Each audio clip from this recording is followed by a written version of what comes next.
Dr. Michael Dorsey now joins us via video chat. Can you hear me?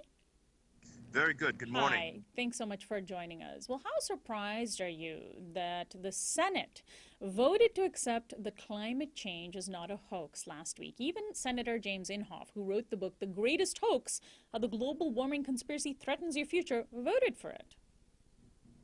Well, Sonali, we don't need silly actions from elected officials. What we saw in the Senate last week wasn't historic, it was histrionic. What we really need to focus on is delivering sound science, sound policymaking, sound legal advice to getting out ahead of this unfolding climate catastrophe.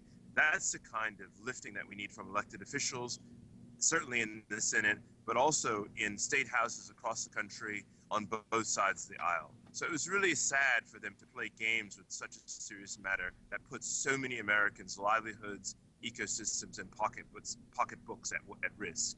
Now, of course, they voted down the more important measures that would have laid the blame for climate change at the feet of humans. And I'm wondering who they think is causing climate change. If they aren't, if we as a species aren't causing it, who's causing climate change? Aliens? God? Well, I certainly can't read the minds of elected officials who play games with this issue, and there's no reason for your listeners and your viewers to do so.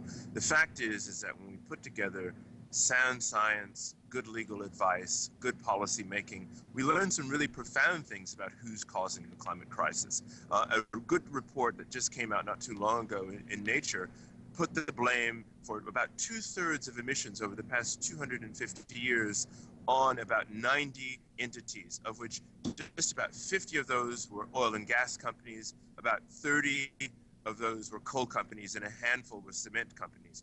And the real hook on this new sort of science and this new research that's coming out that really squarely traces those 2/3 of the emissions of the past 250 years to specific entities is that many of them are investor owned. So now, not only do we have the ability to identify who's responsible, that number is a small number. It's a number that we can pull into legal proceedings. It's a number that we can bring in to serious congressional hearings where serious elected officials are acting to hold those entities accountable. That's really what we've got to do. We've got to bring sound science, we've got to bring good policy making, and real serious legal challenges to those that are really, really responsible. And that's a small number of corporations. Again, about 50 oil companies, 30 odd coal companies, and a handful of cement manufacturers. We can really point the blame at those who are driving this problem, not just in this country, but really around the world. So